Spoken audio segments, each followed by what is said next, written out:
Assalamualaikum dan salam sejahtera. Selamat datang, selamat menonton Membina Juara, rancangan di mana kami bersama-sama berkongsi pendapat, pengalaman dan juga tips-tips yang dapat membantu ibu, bapa, anak-anak, remaja, pra-remaja, tak kira usia, membina juara di dalam diri kita. Saya Sharifah Alea dan sebelum saya kemukakan topik untuk hari ini, nak ucapkan selamat datang dan hello kepada tetamu-tetamu online kita. Kita ada Anis, Atika, kita juga ada Alif dan Farina, dan tetamu jemputan khas kita hari ini, I am such a fan, okay?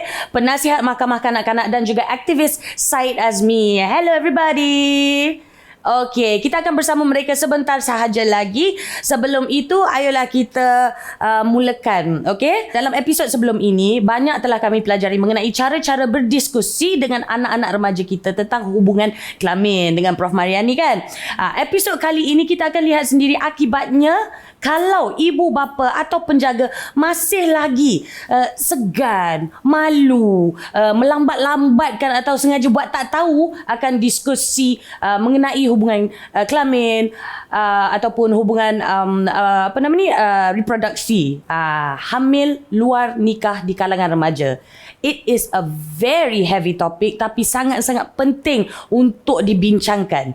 Pada tahun 2016, lebih 12,000 remaja direkodkan hamil di Malaysia. 1/3 daripada kehamilan itu bayi dilahirkan ibu-ibu yang tidak bernikah. Dalam masyarakat kami ini, ibu-ibu remaja yang tidak bernikah sering dipandang serong. Seolah-olah kita terlupa nak buat bayi ni sebenarnya kena ada ibu dan bapa, ya kawan-kawan. Tapi yang dipandang serongnya sering kali adalah ibu yang mengandung. Dalam kebanyakan kes kehamilan luar nikah di kalangan remaja ini, apabila seorang remaja perempuan mengetahui dia hamil, ramai yang hilang arah tuju. Terlalu banyak kes yang kita dengar, kandungan itu dirahsiakan hingga ke saat kelahiran. Berbulan kemudian berlaku kes pembuangan bayi. Bayangkan ya, mengharungi penat fizikal berbulan, efek pada kesihatan mental kerana menyimpan rahsia yang terlalu besar, melalui sakit beranak, akhirnya buang saja anak yang tidak berdosa itu. Ada juga kes di mana kehamilan itu diketahui ibu bapa, di mana kandungan itu dipaksa digugurkan ataupun dipaksa kahwin dengan pasangannya. Apa jua kesimpulan kes-kes ini, kita tahu biasanya outcome-nya sangat kurang baiknya, terutamanya pada ibu dan juga anak yang dikandung itu. Hanya kerana stigma yang merana anak itu dan ibunya, yang mungkin tersilap langkah sekali dalam hidupnya atau lebih teruk lagi hasil deraan seksual, ya. So bila nasi sudah menjadi bubur, bolehkah kita sebagai masyarakat masih lagi membantu? Mestilah boleh. It's never too late for us to help, okay? Apa jua keadaan, insya-Allah kita tetap masih lagi boleh mencari jalan untuk bersama-sama membina juara.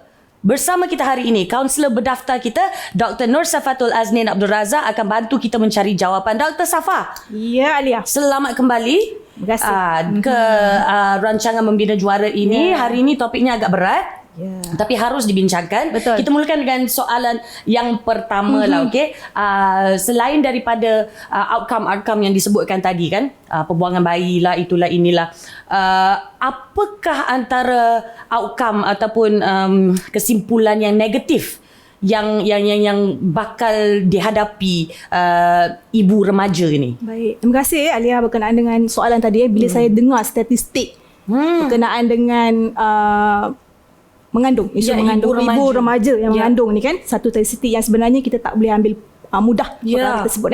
Bila menyentuh tentang apa itu kesan, okey, boleh dikategorikan kepada kesan jangka panjang dan jangka pendek. Tapi kita rumuskan kat sini Alia, kesan yang paling ketara bila melibatkan ibu ataupun remaja yang mengandung ini, sudah tentu yang paling terzahir adalah perubahan emosi yang boleh kita lihat secara ketara. Okay. Emosi ini, emosi ketakutan, rasa takut, rasa malu, dan dia boleh diperpanjangkan kepada isu-isu yang lebih ataupun kisah-kisah mental yang lebih mendalam berkenaan dengan isu ini.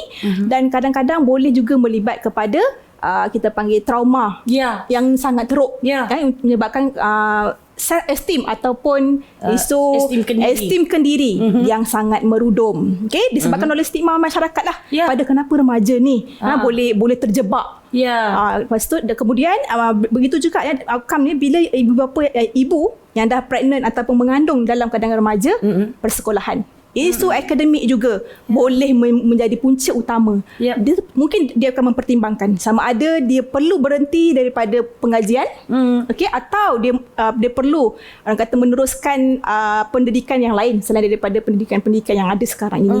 Itu perkara-perkara yang paling saya nampak ketara. Namun sebenarnya benda-benda ini mungkin kita nampak kurang diberi perhatian yang jelas. Kerana bila melibatkan isu remaja ni mengandung, blame ataupun kesalahan ni selalu jatuh ke kalangan golongan wanita berbanding dengan lelaki. Dan saya juga ada terbaca antara outcome yang sangat negatif, khususnya pada ibu-ibu remaja ni ataupun yang mengandung, hamil terlalu awal usianya, risiko tinggi pada sistem pembiakan, sistem reproduction dia. Betul. Kerana proses perkembangan remaja ini kita kena tahu bermula daripada kanak-kanak, proses remaja, pembesaran dan tua. Okey, begitu juga dengan perkembangan reproduktif organ-organ di dalam badan yang belum mencapai tahap kematangan yang sepatutnya. Apabila remaja telah terlibat dalam perkara-perkara seperti kehamilan, maka banyak organ-organ di dalam badan yang berkaitan dengan kehamilan ini mungkin belum sampai tahap kematangan. Dan apabila berlakunya proses kehamilan, mengandung dan proses kelahiran, maka terdapat kesan-kesan sampingan juga yang akan dan kadang-kadang remaja ni Alia yang mungkin tak menyedari bahawa mereka mengandung pada awal usia kandungan.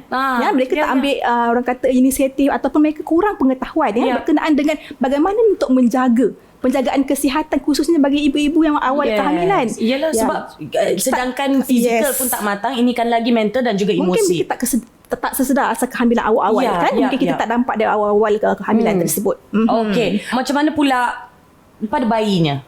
The baby, the outcome for the baby. Okey, kita ambil kehamilan yang mungkin memberi kesan kepada bayi itu sendiri, termasuklah penjagaan bayi. Okey, kadang-kadang mungkin ada kalangan remaja yang mungkin tidak dapat ilmu penjagaan ataupun ilmu bagaimana nak jadi ibu, khususnya pada usia yang sangat muda.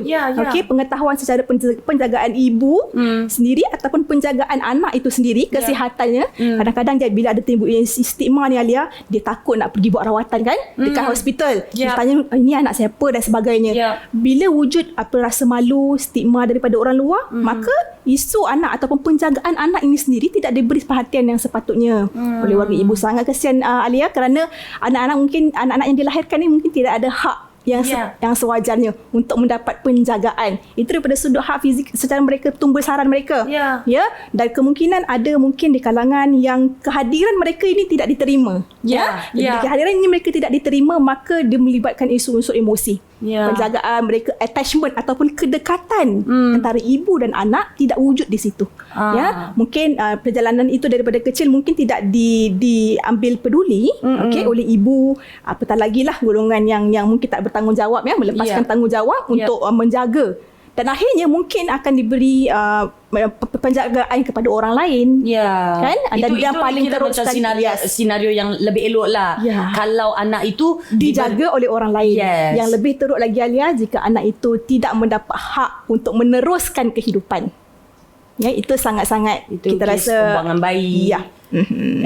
Itu memang tidak adil sama sekali. Tapi kita tak boleh salahkan juga, sebab setengah kes ni adalah kehamilan itu adalah hasil daripada abuse ataupun penderaan seksual. Jadi so kita nampak banyak sebab-sebab harus kita didik anak-anak remaja kita mengenai hubungan kelamin, mengenai sistem reproduktif ataupun kesihatan reproduktif. Tapi kalaulah misal kata dah terlajak, nak mengajar pun dah jadi, benda dah jadi. Bila seseorang ataupun sebuah pasangan, satu pasangan tu dapat tahu yang mereka hamil, dah terlajak, dah hamil, apa yang agaknya yang macam-macam lah, I'm sure macam-macam will be running through their minds. Macam-macam yang difikirkan. Apa agaknya lah, what's a good way to settlekan minda diorang supaya semua dikirakan selamat sedikit lah. Kalau kita bawa kereta terlajak simpang, kita boleh buat pusingan you Tapi kalau dah terlajak perbuatan ni, kat mana nak tuju ni Alia? Kan itu sebenarnya yang paling kita rasa dah benda dah jadi.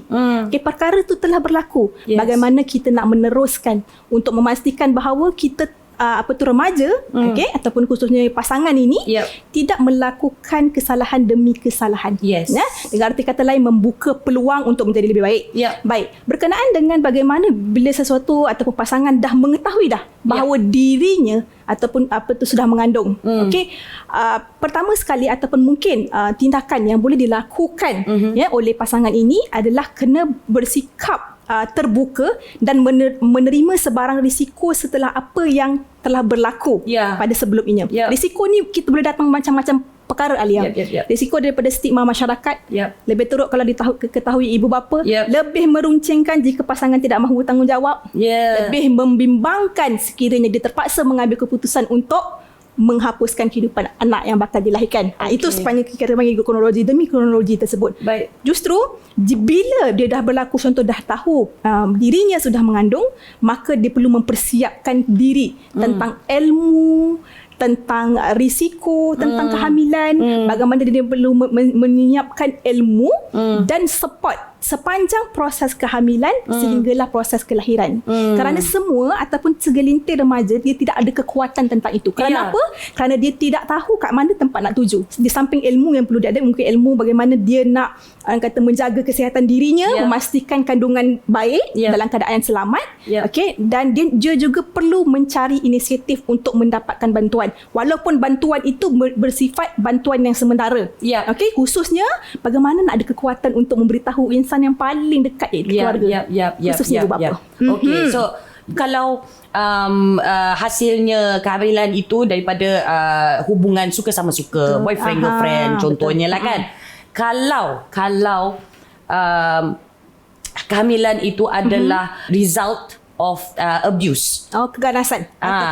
Yes, abuse, sexual abuse, ataupun assault, ataupun rogol. Mengandung. Memang what do they do? Macam-macam trauma sekarang Sudah ini pasti. yang saya boleh bayangkan je boleh. Kan? So like macam-macam trauma. Apa langkah seterusnya? Betul. Banyak pihak sebenarnya yang boleh dilibatkan sebenarnya dalam isu ini, dalam kita memahami, kerana benda ini berlaku tanpa rela. Dan kita kena tahu maklumat. Maksudnya kita kena banyak expert ataupun pakar-pakar ataupun individu-individu yang boleh membantu remaja ini. Khususnya kaunselor. Sudah tentu yang boleh memberi orang kata sokongan moral. Begitu juga dengan pihak-pihak yang berkewajipan.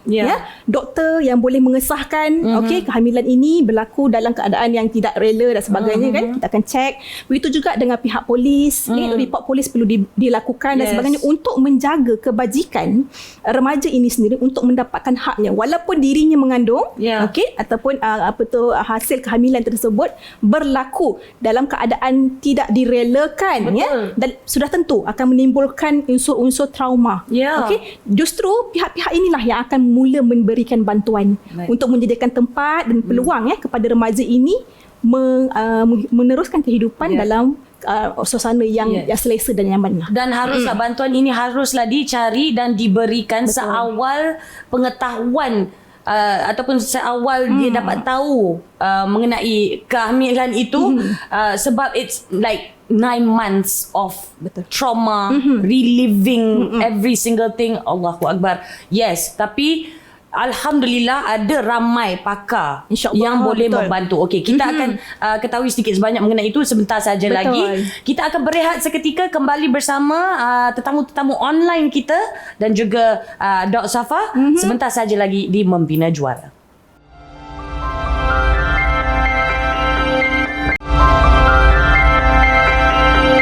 Selamat kembali menonton Membina Juara. Hari ini kita membincangkan gejala kehamilan remaja. Cukuplah kehamilan remaja. It's something so difficult tapi harus dibincangkan. Kita bersama dengan Syed Azmi Al-Habsyi, penasihat mahkamah kanak-kanak dan aktivis bagi kanak-kanak maupun ibu remaja. Saya pasti ramai dah kenal dan ramai yang mengikuti segala kerja-kerja yang telah pun dilakukan Azmi sendiri. So terima kasih banyak-banyak kerana sudi bersama kami dalam membina Juara, Azmi. Thank you so much. Sama-sama. Okay, saya nak tanya soalan asas. Macam mana boleh terlibat dalam membantu ibu-ibu remaja ni? Okey, sebelum tu saya nak buat satu caveat dulu untuk anak-anak kita yang dekat didik TV ni yang tengah menonton.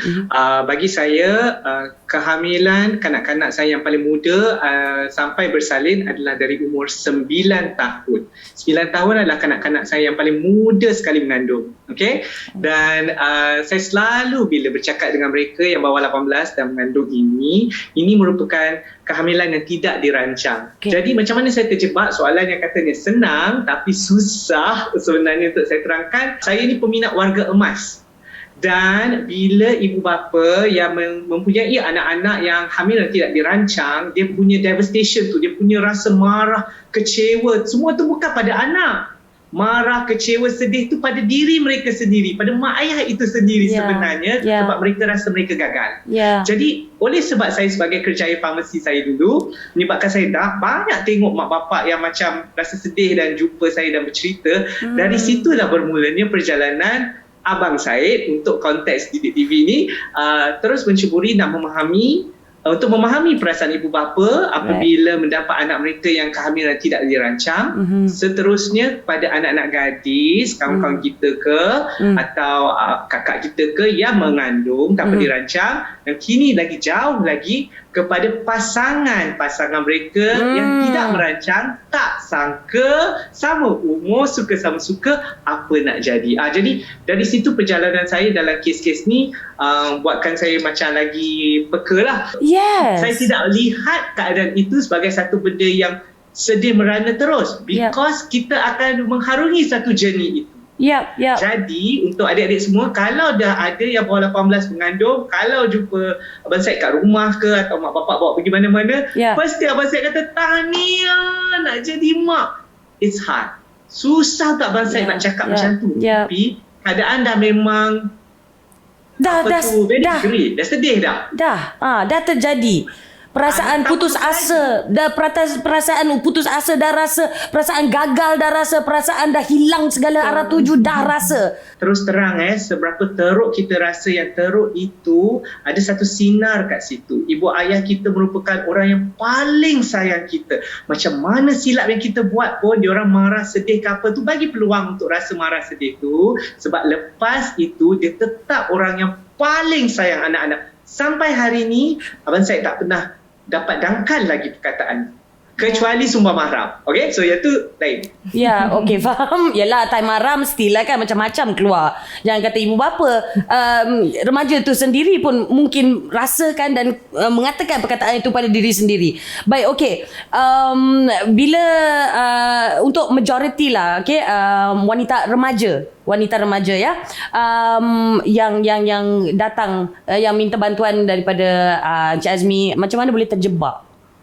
Okey, jadi sebenarnya ilmu pengetahuan adalah benda yang paling penting. Perasaan cinta, perasaan suka, hubungan yang tidak faham apa itu batas ialah punca-punca utama kenapa kawan-kawan kita terlibat dalam kegiatan yang melibatkan seksual dan akhirnya yang paling sedih sekali mengandunglah. Terlanjur. Selalunya yang paling penting untuk Didik TV, aktiviti ini lebih kerap berlaku. Kadang-kadang aktiviti itu dia buat tapi tak semestinya mengandung kan. Tapi kekerapan buat tu boleh jadi lagi mengandung kan. Kita memang galakkan jauhi zina. Untuk semua bangsa dan agama. Of course. Tapi itu yang penting. Tapi apabila kebosanan melanda, apabila kita ada banyak masa di tangan tanpa sebarang aktiviti yang berfaedah, itu adalah punca utama. Kalau tengok statistik saya, bila saya tanya macam mana agaknya boleh mengandung, jawapan yang first kali, boring. It's the first answer daripada kakak-kakak kita yang dah mengandung dulu. Okay, itu saya penting nak bagi tahu sebab dia tak jumpa benda lain, dia tidak mahu menceburi aktiviti baru, hobi baru, perbualan dengan orang yang baik-baik. Dia rasa orang tak memahami, bila jiwa remaja bawah 18, ni Dr. Safa lagi pakar lah. Dia rasa remaja itu rasa tak ada orang memahami dia join kepada kawan-kawan yang mungkin mempunyai hobi yang berlainan. Dan yang ni yang paling utama, saya selalu salahkan, malang sekali salahkan, kadang-kadang ibu bapa tidak lagi berbual dengan anak-anak. Berbual bukan makna pergi angkat baju, tolong makan, dah buat kerja ke sekolah ke belum, apa tak bangun lagi. Itu bukan perbualan. Betul, komunikasi yang betul-betul. Komunikasi yang betul. Kalau siapa ikuti kakak Sharifah Alea ni, dia dengan keluarga dia semua dia orang bualkan. Dan ibu bapa kena ambil contoh macam tu. InsyaAllah. Okay, itu adalah cara yang betul. Terima kasih banyak-banyak.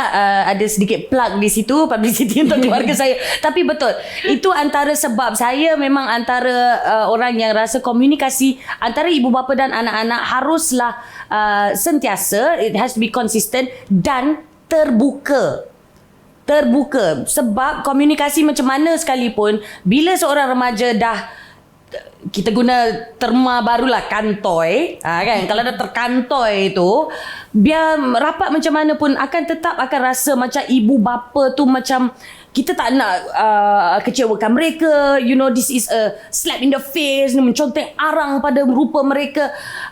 Jadi kita ada remaja yang memang macam mana rapat sekalipun dengan ibu bapa, kalau komunikasi itu kurang kepercayaan, kurang keterbukaan, akan lari cari orang lain, bantuan di tempat lain. Kalau ke Abang Said sendirilah kan, apakah yang menjadi pesanan utama untuk mereka? How do you educate them? How do you tell them their options? Apa options mereka? Okey, jadi sebenarnya kalau untuk kanak-kanak bawah 18 ni, yang terbaik ialah sebenarnya kita kena, first dia kena terima dulu hakikat. So dengan saya biasanya saya akan berbual dulu dengan dia dan kita akan tanya kalau nak mak bapak tahu ke tak tahu lagi. Kadang-kadang dia belum ready. So walaupun kanak-kanak ni dia tak boleh bagi consent tau, sebab dia bawah jagaan ibu bapa tau. Tapi saya amat respect pada anak-anak. Jadi saya akan tanya dulu. Kadang-kadang saya berbual dengan dia dulu. Lepas 2-3 hari dia, dan kita serangkan kebaikan bagi tahu daripada tak bagi tahu ibu bapa. Lepas itu kadang-kadang memerlukan orang tengah, sama ada nak bagi tahu ibu bapa tu dia sendiri atau menggunakan orang tengah, atau kadang-kadang itu memang kerja saya lah biasanya. Dulu-dulu. Jadi kita akan bagi tahu. Yang paling penting sekarang adalah pada yang menonton adalah kawan-kawan. Biasanya bukan budak yang kena. Okay? Kalau kawan-kawan, kita kenal kawan kita yang mengandung, dia bagi tahu kita kan apa yang kita nak kena buat. Sebenarnya first yakinkan dia bahawa ini bukan kes sumbang mahram. Jadi katalah suka sama suka kan. Jadi yakinkan dia, ibu bapa tetap akan sayang kau tak kisah apa. Kalau kau rasa mak ayah kau sibuk sentiasa kan, itu bukan makna tak sayang. Kadang-kadang dia rasa ada setengah mak bapak, kau tak bagi tahu, aku tak tahu. Tapi kawan-kawan yang penting, kalau bukan ibu bapa, ialah cikgu atau kawan tu punya mak sendiri atau ayah sendiri. Tak ada jalan yang tak ada jalan keluar. Itu satu. Dan kasih sayang tu sentiasa wujud. Memang ada wujudnya kasih sayang itu. Itu memang first kali. Jadi the first thing yang kita buat, sebenarnya this is my first physical thing yang kita buat. Pergi mandi dulu. Anytime kita dengar satu berita yang kita tak dapat nak jangka, atau seperti ini, hamil yang tidak dirancang, Abang Said punya first advice. Jap. Pergi mandi dulu. Nanti telefon balik. Nanti datang balik. Nanti cakap balik. Dia punya perasaan bila air tu dah mula tu kan. It's so different. Dan waktu tu dia mula tenang. Sebab waktu tu dia fikir denda, masuk penjara, panggil polis. Waktu tu semua jadi macam tu. Mak ayah benci, halau rumah, lari ke boyfriend. Semua tu timbul. Itu semua benda yang negatif. Habis mana yang positifnya kan? Tak ada. So mandi dulu. Kalau misal kata at the end of the day mereka ada sokongan ibu bapa, biarlah beberapa bulan, beberapa minggu, ibu bapa alhamdulillah dengar, ambil balik, jaga. Bagaimana kalau kes sumbang mahram atau penderaan seksual?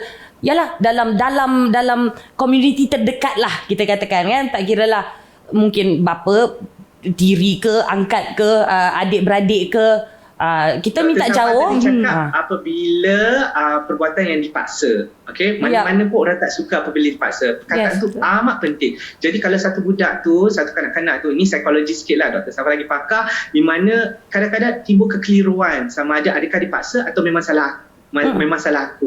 Okey, aku tak pakai tudung tu pasal itu salah aku. Okey. So, apabila keadaan dipaksa sahaja, walaupun orang tu kita kenal dan kita sayang, apabila keadaan itu dipaksa dan kita tidak selesa, jangan risau tau. Semua kanak-kanak bawah 18, dia bagi saya bersih. Dan dia ada this thing called gut feeling. Okey. Kalau korang tak pasti kan, benda tu bunyi macam bukan sains, tapi gut feeling ni adalah isi dalam. Bila isi dalam kita, itulah yang protect kita.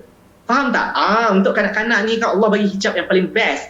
Dia ada this gut feeling yang kita bila ada was-was, ragu-ragu, syak ke tak sedap, rasa macam tak best, rasa macam tertekan, itu adalah kita punya refleks menunjukkan sesuatu itu kita tak redha, kita tak nak, kita tak suka. Okay? Walaupun tak sampainya sentuh ke apa ke, kita tahu bila orang berniat tidak baik dekat dengan kita. Semua kanak-kanak ada ni. Jadi apabila itu berlaku dengan orang yang kita kenal, di mana malangnya di Malaysia 70% kan dikenali, the first thing ialah mencari orang yang paling selamat untuk kita disclose, bercerita. Okay? First, jadi orang yang selamat untuk kita cerita tu kita sendiri tahu. Kalau ayah yang buat, kita cerita dekat mak. Kalau abang yang buat pun, kita boleh cerita dekat mak. Okay? Jadi, kalau tidak, cikgu lagi satu. Tapi itulah benda-benda yang kita biasa dengarkan. But number one, untuk didik TV ni, Abang Syed selalu cakap secara senyap-senyap, ialah talian kasih 15999. Kalau tak berani nak cakap kat telefon sebab takut, dia ada WhatsApp sekarang 01926159999, talian kasih. I think dalam kalau anda tonton semua didik TV, semua topik ni boleh telefon nombor-nombor ni. Okay? Yes, kita akan sertakan. Anda boleh WhatsApp semua perasaan, apa yang berlaku ke apa ke macam tu, that's it. WhatsApp dan tinggalkan kat situ. Ada orang akan lihat dan bimbing anda dari situ. Dan ini saya nak kena bagi tahu bila ini berlaku. Kau jangan main-main. Takkan bapak kau buat macam tu? Kau jangan main-main. Aku sayang kau lah. Dia bagi kau handphone ni kan. Okay. Itu akan berlaku. Semua rasa, tu semua bila kawan kita kena dan dia cerita macam tu, nombor satu, kawan kita tu lah yang paling rapat dengan kita. Bukan bapak dia, bukan datuk dia. Okay, jangan kita tak nak percaya dia. Kalau dia susah hati, dia cakap macam tu, percaya kat dia. Pegang tangan dia, aku percaya kat kau. Aku percaya kat kau. Tapi kalau aku tak boleh nak buat apa-apa, kita cari orang yang selamat yang kita boleh cakap. Benda ni salah dan kau tak salah. Kau jangan risau sebab dia bagi kau handphone, kau tak boleh cerita. Kau jangan risau kalau bapak kau cakap nanti kan bapak masuk jail, tak ada orang nanti bayar sewa rumah. Kau jangan risau. Itu bukan beban kau. Itu memang tanggungjawab bapak kau untuk melindungi kau juga. Jadi benda-benda macam ni, sebab dengan orang muda kita tak boleh kata jangan itu, jangan ini, tak boleh. Kita kena bagi dia contoh kenapa dia lebih dihargai dan kenapa tindakan tu adalah terbaik untuk dia, dan akhir sekali dia tidak bersalah apabila keadaan yang dipaksa. Betul. Terima kasih banyak-banyak. We need to stop victim blaming. Apa yang akan jadi pada anaknya, sebab ada kes yang mungkin ada kes yang di mana anak tu akan dijaga oleh ibu kandungnya kan, selepas segala counselling dan segala apa. Tapi ramai juga yang akan, I don't want to say, I hate having to say, tapi kes pembuangan bayi, what to do kalau tak nak. Okay. Setiap semua wanita ada 4 pilihan bila mengandung. 4 pilihan ni standard untuk semua wanita. Dia boleh jaga, dia boleh letakkan jadi anak angkat, dia boleh buang, dia boleh bunuh. Ini pilihan standard. Bukan saya kata pilihan betul. Pilihan standard. Jadi menjaga sendiri dan juga pengangkatan adalah yang terbaik.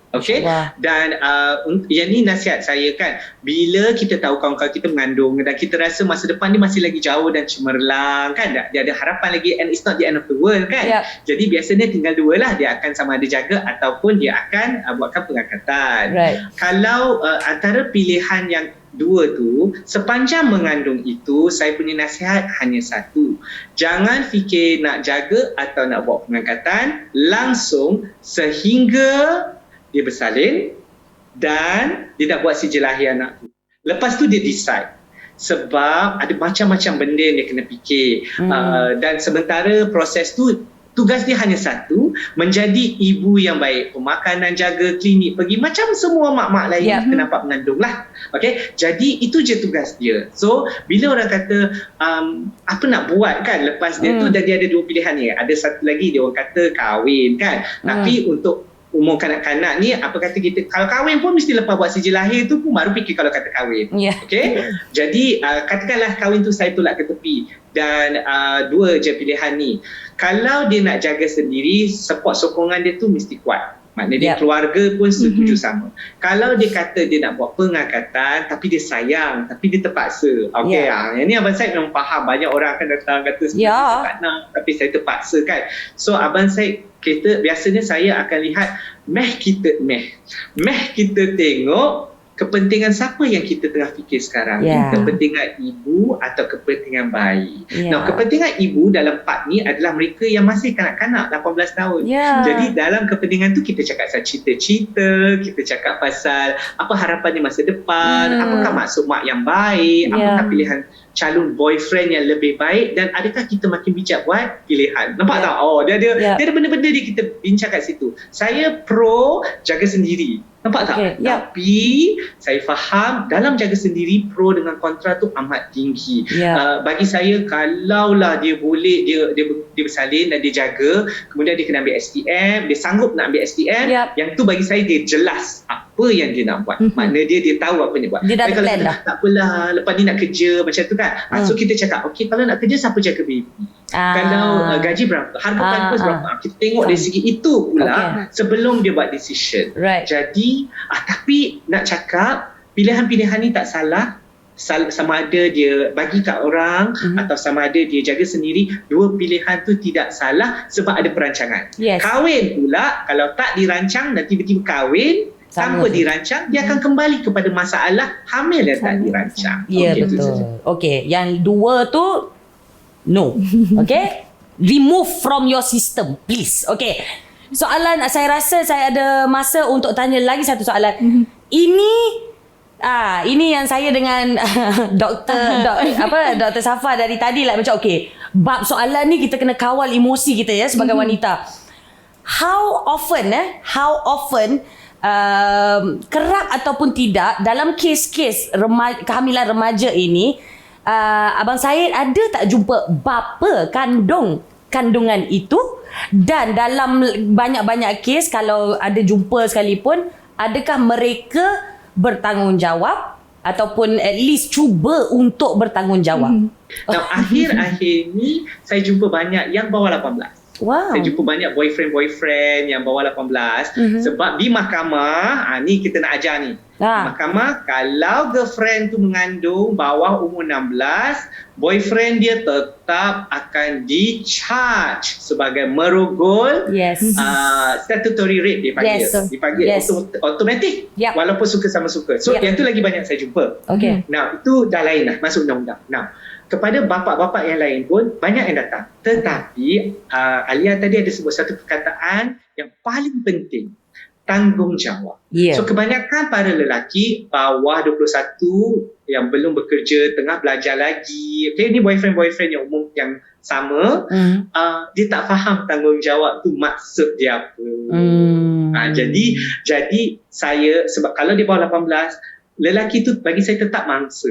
Itu yang Abang Syed kadang-kadang sensitif lah, pasal dia pun masih kanak-kanak lagi, dia pun tak faham, dia suka sama suka, tapi dia melakukan satu kesilapan dan dia perlu dipulihkan juga. Jadi tanggungjawab you sekarang adalah terhadap anak itu, what is your plan? So ada yang kerja lepas belajar dan sebagainya, pergi bagi pampers dan sebagainya, sebab lelaki itu nak kena faham dia tak ada hak langsung terhadap anak tu. Dalam sijil lahir nama dia pun tak ada. Jadi tapi dia nak tunjukkan tanggungjawab itu. Adalah tiba masanya kita salurkan a way untuk mereka bertanggungjawab supaya dia tak buat juga, dia tak sambung tabiat yang tak baik. Exactly. Macam Abang Syed tu, dia lah dia dah ada awet baru. Lepas tu dia buat benda yang sama dengan awet baru, macam mana kan? Sebab dia tak tak ada macam Kesedaran. tak ada kesedaran tu tidak diberikan kat situ sebab memang dia tak ada hak atas anak tu. Dan saya harap, saya tahu Dr. Safa sure okey lah, saya harap penonton semua macam Alia, macam yang lain-lain, bila lelaki tu datang jangan nak pergi hambat dia dengan tak salah dah. Tak perlulah sebab dia dah datang kan. Betul. Tak, masalahnya it happen kan sebab Of kita course. marah kan. Of course. Dia dah datang tau. So kita lagi takut apa dia datang ni kan. Jadi waktu first time saya dapat tahu tu kan, dia datang ni kan. Jadi bila saya dengar dia sayang, dia ada perasaan dia Of binatang. course. Dia kata dia ada perasaan tu. So macam mana kita nak olah perbuatan itu kepada sesuatu sebab dia rasa cinta tu suci dan the end of the world punya kan. Kasih habis mati kan. Jadi dia rasa senyawa tu, senyawa. Okay. Tetapi saya telah, of course kita kena didik dia juga bahawa apa benda boleh, apa benda tak boleh. Dan soalan mereka yang favourite. Soalan favourite, macam mana boleh mengandung? Itu soalan favourite belah lelaki. Saya tak tahu macam mana dia boleh mengandung. Macam mana sampai dia boleh mengandung? Mesti bukan anak saya. Macam mana dia boleh? So itu isu dia. Jadi kita kena didik balik lah. Didikkan. Thank you. Terima kasih banyak-banyak kerana ini menekankan lagi kepentingan didikan ini untuk kedua-dua sistem reproduktif wanita juga lelaki. Takkan jadi kandungan kehamilan tanpa sistem reproduktif lelaki, kawan-kawan. Tak cukup syarat orang kata. Tangan begini ada dengar bunyi tak ada kan? Baru jadi. So kalau sebelah tangan tak ada bunyi. Alright. Kata nasihat lah. Okay, ada sikit masa lagi. Cik Azmi, kata-kata nasihat untuk remaja yang menonton sekarang ini, baik pun lelaki ataupun wanita yang mungkin sudah terjebak dalam situasi ini, masih tak tahu mana nak pergi, siapa nak telefon, siapa nak, boleh ke mereka terus ketuk pintu Abang Syed? Oh jangan. Sebenarnya kalau sudah terlanjur atau ada yang terlanjur tapi tak hamil pun, atau ada yang dah terlanjur dan telah melakukan sesuatu yang bagi dia menyebabkan dia ada igawan. Number one, you kena maafkan diri sendiri. Semua manusia buat silap. Itu number one. Number two, mana nak pergi? Macam abang saya cakap tadi, hopefully nanti kita nampak banner ke mana-mana kan. Talian kasih 15999 ataupun WhatsApp dia 0192615999. You can call, you can tanya, you can tinggalkan kat situ. Kalau you rasa your parents, ibu bapa bukan tempat yang paling selamat. Kalau rasa ibu bapa bukan tempat paling selamat, ini adalah nombor dia. Selagi awak bawah 18 tahun, anda terpelihara sebenarnya oleh undang-undang, tidak akan dihukum, tidak akan dihakimi. Dan belah lelaki pula, kalau anda tiba-tiba kena masuk penjara ke, Henry Gurney ke, tugas penasihat mahkamah ni, macam tu ke, bila you keluar, rekod you hilang. Tak ada rekod pun kata yang you diperhukul ke apa, tak ada. Cakap kat kawan-kawan kita macam tu, tak ada rekod tau kalau kita kena masuk pemulihan, tak ada rekod sebab kita kanak-kanak. Dan itu yang paling penting. Tapi percayalah cakap Abang Syed, kalau tak ada, tak pernah lah Abang Syed selalu cakap, kalau mak bapak kau tak sayang, kau datang kat Abang Syed akan sayang kau macam semua anak-anak lain dengan saya. Lebih dah dekat 600 remaja hamil dengan Abang Syed, tak ada satu pun yang mak bapak tak sayang dia orang. Semua mak bapak sayang. So Abang Syed berani jamin tak ada siapa perlu kasih sayang Abang Syed sebab mak bapak dah cukup bagi kasih sayang pada anda semua. Sekian, terima kasih. Terima kasih banyak-banyak Encik Azmi. Cik Azmi sangat-sangat membuka mata apa yang dicakapkan, nasihat yang dikongsi, dan harap-harap you stay on the line sebab kita masih lagi ada soalan-soalan daripada tetamu-tetamu online kita. Kita akan kembali membincangkan kehamilan yang tak dirancang antara remaja, di kalangan remaja di Membina Juara sebentar saja lagi. Jangan ke mana-mana.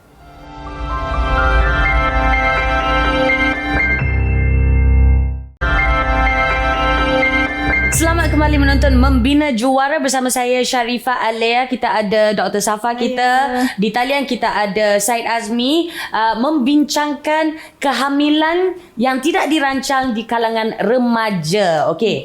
Masa untuk soalan tetamu online kita yang pertama. Silakan Anis dan juga Atika. Hai, Assalamualaikum. Nama saya Anis. Saya ingin bertanya, apakah yang perlu saya lakukan jika salah seorang kawan ataupun orang yang saya kenali menghadapi masalah sebegini? Bagaimana saya perlu mengawal emosi saya dahulu sebelum saya bersemuka dengan dia? Okey, saya rasa doktor boleh jawab soalan itu kot Boleh. sebagai seorang rakan. Baik, terima kasih atas soalan tersebut. Pertama sekali, kita perlu bertenang dahulu, macam tadilah tuan saya kata tadi, memberi peluang kepada bukan diri remaja tu bertenang, kawan tu pun sendiri kena rasa bertenang. Betul. Kerana rakan ataupun sahabat ni dia merupakan ejen perubahan. Bila kita mampu bertenang, bila kita seorang yang mampu bertenang, kita boleh memberi ruang, kita panggil bantuan psikologikal, PFA ataupun psychological first aid, bantuan untuk rakan kita juga merasa tenang. Ya. Bila kita dah tahu rakan kita berasa tenang, baru dia akan mula bercerita kepada kita. Ya. So PFA ni, psychological first aid, bantuan psikologi kepala peringkat awal ni, rakan-rakan tu perlu tenang dahulu, Alia. Ya, betul. Dia tenang, emosinya, dia tahu bahawa sebenarnya rakan ini memerlukan bantuan. Okey. Itulah bila kita bagi suasana tenang, Right. baru kita boleh berfikir secara rasional untuk step yang seterusnya. Okey, thank you doktor. Alright, soalan seterusnya Atika. Hai, Assalamualaikum. Saya nak tanya, adakah ia perlu diselitkan sistem pembelajaran sekolah tentang kesihatan reproduktif pada bawah umur? Okey, kita ajukan soalan tu pada Cik Azmi kot. Perlu ke sistem pembelajaran sekolah? Atika punya soalan tu memang valid lah sebenarnya, dan saya rasa Kementerian Pendidikan memang dah cuba nak selitkan. Masalah sistem yang macam tu sahaja, ia seolah-olah merujuk kepada tanggungjawab pendidikan seksualiti itu jatuh dekat hanya di bahu guru dan sekolah. Jadi itu salah satu benda yang penting dan betul, tapi pada masa yang sama dia juga antara apa yang kita tengok kat media, apa yang ibu bapa kita perlu tahu dan tunjuk ajar, apa yang kita sendiri fikir sebagai benda yang mendatangkan ilmu itu. Sebab tujuan pendidikan seksualiti ini dia bukannya bertujuan untuk kita tak hamil. Bukan. Tujuan pendidikan ini adalah untuk kita bijak buat pilihan. Sebenarnya itu saja. Pendidikan seksualiti adalah supaya kita bijak buat pilihan, tahu batasan, tahu okey tak okey, tahu hak dan batil. Jadi kalau nak tanya, nak letakkan tu dalam bentuk silibus saja, benda tu dia tak holistik nama dia. Benda tu akan bunyi macam jangan hampir zina, tapi dia tak faham zina tu apa. Pendidikan seksualiti tu bukan hanya perlu diterapkan dalam pendidikan bawah Kementerian Pendidikan, tetapi ia patutnya diadakan perbualan dan diskusi dalam semua pihak di mana anak itu menjadi lagi bijak buat pilihan. Now, sorry saya tambah dekat sini ni untuk Atikah lah kan. Kebanyakan juga remaja yang hamil tidak dirancang ini tidak lagi bersekolah. Maknanya dia dah drop out umur 14, 15. Habis dia tidak mempunyai peluang akses kepada pendidikan reproduktif dan seksualiti seperti yang diharapkan dalam sekolah. Jadi itu pasal saya selalu terapkan benda tu, dia patut masuk kat semua yang lain, termasuk perbincangan kita, termasuk pembedahan lirik lagu favourite, termasuk dalam siri kartun macam Cinderella. Semua tu adalah pendidikan seksualiti yang membuatkan kita bijak buat pilihan. Dan kalau kita bukannya jenis yang social pun, ia penting untuk kita supaya jadi macam Anis sebelah tu. Anis sebelah tu nak tanya macam mana nak kawal perasaan dia. Kalau dia faham pendidikan seksualiti tu apa, dia sendiri akan tahu kalaulah ada insiden macam ni berlaku dalam kawan-kawan depan aku kan, atau macam nak tenang sebab dia tersilap buat pilihan, macam mana kita nak tarik dia kepada pilihan yang betul. Macam itulah. Tanpa judgement kan, because at that moment in time you need to help, you cannot. Alright, okay Chun, thank you Cik Azmi. Okay. Kita ada lagi satu soalan daripada Alif. Silakan Alif. Assalamualaikum, nama saya Alif. Di sini saya ada satu soalan. Saya nak tanya, apakah pelajaran yang patut diberikan kepada remaja supaya mengelakkan diri daripada terlibat dengan gejala sosial? Okay, Doktor, boleh silakan. Okay, terima kasih Alif. Soalan tersebut memang relevan untuk dinyatakan sebab bila kita kata tentang pelajaran ni bukan berbentuk formal. Dia juga boleh melibatkan informal. Sebenarnya kalau saya nak menyentuh tentang pelajaran, saya suka untuk kita menerapkan nilai. Nilai ini kalau boleh menghormati. Dalam menghormati ni maksudnya menghormati lelaki, menghormati wanita. Wanita menghormati lelaki. Jika seseorang lelaki ataupun perempuan tahu nilai untuk menghormati pasangan yang berbeza jantina dan menghormati dirinya sendiri, agar tidak terjebak ataupun agar tidak menyerahkan ke sesuatu pada benda yang belum pasti, maka dia boleh mengelakkan dirinya dan dia ada satu sikap untuk jati diri, resiliensi dalam diri, mengelakkan dia boleh terjebak dalam sebarang gejala sosial dan khususnya kalau kita bincangkan tentang kehamilan. Bila kita tahu menghormati, kita tidak boleh mudah untuk memberi. Pelajaran yang informal ini boleh berlaku di mana-mana saja, di rumah antara ibu bapa, adik beradik yang memainkan peranan penting di sini dan juga rakan-rakan sebaya. Hormat nilai hormat diri sendiri itu menang big time, sangat membantu. Okey, kita akan berehat seketika, kembali lagi bersama saya Sharifah Alea, doktor, semua di Membina Juara. Selamat kembali menonton Membina Juara bersama saya Sharifah Alea, Dr. Safa kita, our registered counsellor, dan juga kita ada saya Azmi di talian. Okey, kita ada juga tetamu online kita, Farina. Ada soalan, silakan. Okey, hai, Assalamualaikum. Saya nak bertanya soalan. Bagaimanakah nak menimbulkan kesedaran pada remaja perempuan tentang implikasi daripada perbuatan hubungan intim? Okey, itu sahaja. Baik, terima kasih tentang soalan tu. Okey, bila kita nak menyentuh berkenaan dengan macam mana nak timbulkan kesedaran ni. Kesedaran timbul apabila kita ada ilmu. So bila kita ada ilmu, kita boleh mengaplikasikan ilmu yang kita ada untuk kita capai kesedaran. Bila kita tak ada ilmu, kurang ilmu, kita akan jadi macam betul ke ni? Apa tak pasti tentang sesuatu perkara. Ilmu, contoh bila apa implikasi tentang kehamilan kata luar nikah. Bila kehamilan luar nikah, sudah tentu pada sistem reproduksi kita, mental, emosi, dan stigma masyarakat tentang perkara-perkara tersebut. Ilmu yang pertama sekali yang perlu kita sedarkan adalah ilmu untuk menjaga kehormatan diri.